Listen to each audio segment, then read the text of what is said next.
Gold, trusted gold buyers. మీరు తాకట్టు పెట్టిన బంగారాన్ని విడిపించి ఈ రోజు ఉన్న మార్కెట్ ధరకు కొనబడను.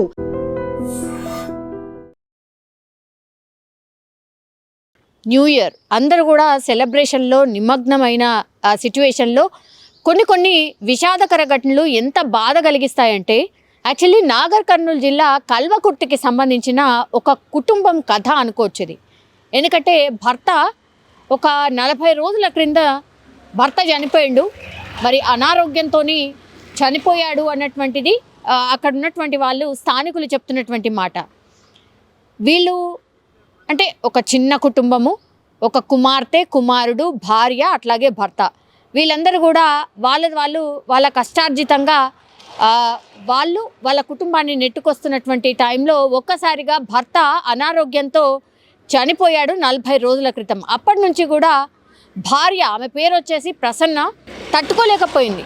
అంటే ప్రసన్న పూర్తిగా కుంగిపోవడం, ఒక రకంగా షాక్లో ఉండిపోవడం, ఇదంతా కూడా ఆమె తట్టుకోలేక ఏం చేసింది అంటే 31వ తారీఖున అందరూ కూడా కేకులు కట్ చేసి సంబరాలు చేసుకుంటున్నటువంటి టైంలో ఆమె కూడా వాళ్ళిద్దరి పిల్లలతోని ప్రసన్న కూడా లాస్ట్ టైం 31st రోజు కేక్ కట్ చేసి ఆ తర్వాత వాళ్ళ పిల్లలకి అండ్ అట్లాగే ఆమె అన్నంలో పురుగుల మందు కలిపి వాళ్ళిద్దరి బిడ్డలకు తినిపించేసింది. ఆ తర్వాత కూడా తను కూడా తిన్నది.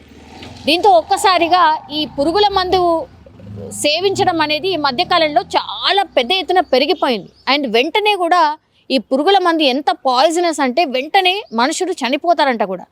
సో అన్నంలో ఈ పురుగుల మందు కలిపి తినిపించేసింది ఇద్దరు బిడ్డలకి.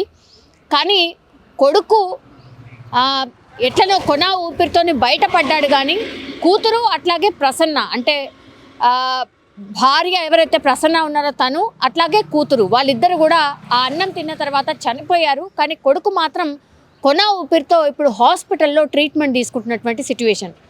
కల్వకుర్తిలో జరిగింది ఈ ఇన్సిడెంట్. 31వ తారీఖున అందరూ కూడా ఈ సంబరాల్లో ఉన్నటువంటి టైంలో వాళ్ళ బంధువులకు కానీ కుటుంబీకులకు కానీ ఇది అతిపెద్ద షాక్ అనుకోవచ్చు.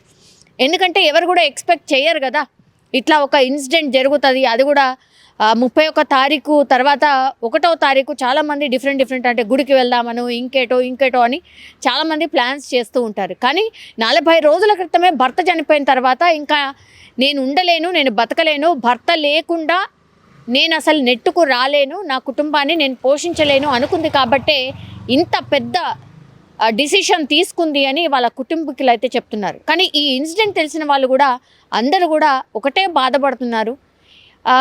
పిల్లల బాధ్యత తల్లి తీసుకోవాల్సింది.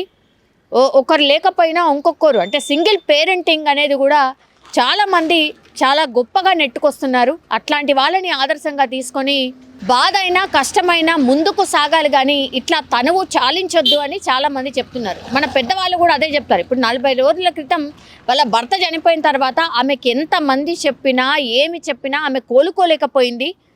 సో అదే కుంగుబాటులో ఆమె ఇట్లా ప్రాణం కూడా తీసుకుంది అని వాళ్ళ కుటుంబీకులు అయితే చెప్తున్నారు. కానీ అత్యంత విషాదకరమైనటువంటి ఘటన కల్వకుర్తిలో.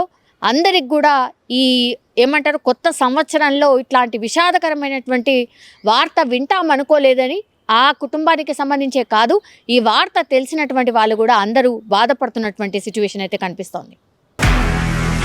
నిజంగా ప్రస్తుతం ఉన్నటువంటి సమాజం దేనికి ప్రయారిటీ ఇస్తుంది? ఆర్థిక సంబంధాల చుట్టూ మాత్రమే తిరుగుతోంది. మళ్ళీ ఎన్నికలంగానే చాలా విరక్తి కలుగుతున్నాం. మంచి అనిపిస్తుంది కదా, లేడీస్ కూడా ఛాలెంజింగ్ జాబ్స్ చేసినప్పుడు చాలా బాగుంటది. ట్రాఫిక్ అసిస్టెంట్స్ గా నియమించిన ట్రాన్స్జెండర్స్ అందరితో సాల్యూట్ చేయించుకుంటున్నారు. ఫుడ్ డెలివరీ ఇవ్వటానికి వెళ్ళినటువంటి డెలివరీ బాయ్ అనిల్ పై కళ్ళ ముందు